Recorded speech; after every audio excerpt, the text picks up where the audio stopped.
اعوذ باللہ من الشیطان الرجیم، بسم اللہ الرحمن الرحیم۔ آج ہم بات کریں گے بے نمازی کی سزا کے متعلق۔ قرآن مجید میں ہے وَإِذَا قِيلَ لَهُمُ ارْكَعُوا لَا يَرْكَعُونَ، صدق اللہ العظیم، جس کا ترجمہ یہ ہے کہ جب ان سے کہا جاتا ہے کہ رکوع کرو یعنی نماز پڑھو تو لا یرکعون، رکوع نہیں کرتے یعنی نماز نہیں پڑھتے۔ عقیدے کے درست ہونے کے بعد تمام اعمال میں سب سے اہم نماز ہے۔ صحابہ کرام رضوان اللہ تعالی اجمعین فرماتے ہیں کہ ہم کسی عمل کے چھوڑنے کو کفر نہیں سمجھتے تھے سوائے نماز کے۔ جو نماز پڑھتا تھا ہم سمجھتے تھے یہ مسلمان ہے، اور نہیں پڑھتا تھا ہم سمجھتے تھے کہ یہ مسلمان نہیں۔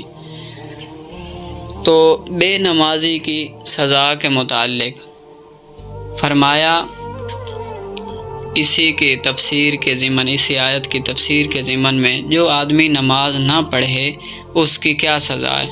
فقہائے کرام کا اختلاف ہے۔ اگر کوئی مرد یا عورت ایک نماز چھوڑ دے تو اس کی سزا کیا ہے۔ 4 مشہور امام ہیں۔ کتنے؟ 4 مشہور امام ہیں جن کی فقہ کو لوگوں نے قبول کیا ہے۔ ان میں سے ایک امام احمد رحمۃ اللہ علیہ فرماتے ہیں کہ اس کی سزا قتل ہے، کیونکہ وہ کافر ہو گیا ہے۔ ایک دن، ایک ہفتہ، ایک مہینہ یا ایک سال کی نمازیں نہیں، صرف ایک نماز جس نے جان بوجھ کر چھوڑ دی وہ کافر ہو گیا ہے، اس کی سزا قتل ہے۔ یہ امام احمد رحمۃ اللہ علیہ کا قول ہے۔ دوسرے امام ہیں امام مالک اور امام شافعی تیسرے نمبر پر۔ یہ دونوں حضرات فرماتے ہیں کہ اگر وہ نماز کا انکار نہیں کرتا تو کافر تو نہیں ہوا مگر وہ مجرم ہے، تعزیراً اس کی سزا قتل ہے کہ اس نے نماز کیوں چھوڑی ہے۔ 4 اماموں میں سے 3 امام یہ فیصلہ کرتے ہیں کہ جس نے ایک نماز بغیر عذر کے چھوڑ دی اس کی سزا قتل ہے، اور صحابہ کرام کا بھی مشن آپ کے ذہن میں آ گیا۔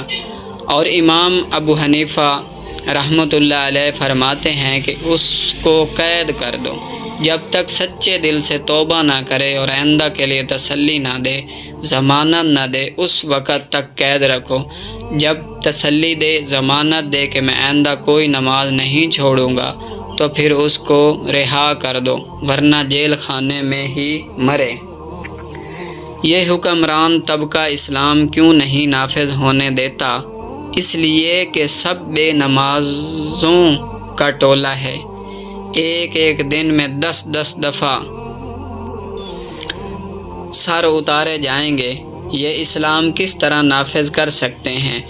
اور عام آدمیوں کا یہ حشر یہ ہے کہ دیکھو سورج طلوع ہونے والا ہے لیکن ابھی تک دنیا سوئی ہوئی ہے اور کہتا ہے ہم مسلمان ہیں۔ خاک مسلمان ہیں۔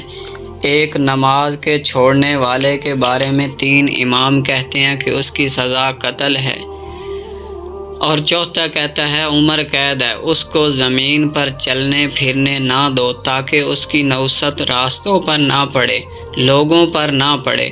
تو فرمایا جب ان سے کہا جاتا ہے نماز پڑھو تو نماز نہیں پڑھتے۔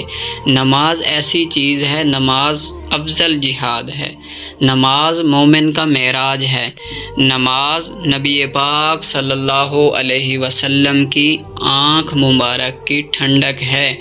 اور نماز ایسی چیز ہے کہ اگر حج کا حکم آیا ہے، زکوٰۃ کا حکم آیا ہے، اور جتنے روزے کا حکم آیا ہے، اور بھی جو احکام پردے کے، صلہ رحمی کے، جتنے بھی شریعت کے معاملات آئے ہیں وہ سارے کے سارے فرش پر آئے ہیں، لیکن جب نماز کی باری آئی تو اللہ جل شانہ نے اپنے محبوب کو اپنے پاس بلا کر یہ نماز جیسا عظیم قیمتی تحفہ عطا فرمایا۔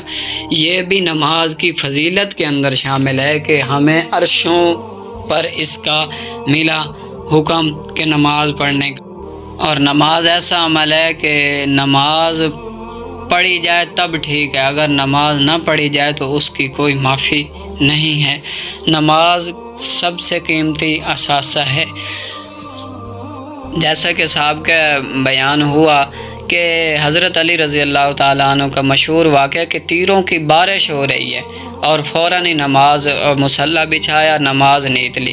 اس کا مطلب یہ ہے کہ اگر نماز چھوڑنی ہوتی، نماز کے لیے کوئی عذر قابل قبول ہوتا تو حضرت علی رضی اللہ تعالیٰ عنہ جنگ کے عالم میں نماز کو ضرور ادا فرما رہے ہیں۔ تو نماز، اور حضرت حسین رضی اللہ تعالیٰ عنہ کہ نماز کے اندر ہی ان کا سر قلم ہوا، ان کو جام شہادت نوش فرمائی انہوں نے۔ تو نماز کی حالت میں حضرت عمر رضی اللہ تعالیٰ عنہ نماز کی حالت میں شہید ہوئے، حضرت علی رضی اللہ تعالیٰ عنہ نماز کی حالت میں شہید ہوئے۔ نماز ایسا عمل ہے کہ اگر ان کو نماز میں ہی سکون تھا، نماز میں ہی چین تھا، تو آج مسلمانوں کا یہ المیہ ہے کہ نماز کی طرف توجہ نہیں۔ اللہ تعالیٰ سے دعا ہے کہ اللہ تعالیٰ ہمیں پکا سچا نماز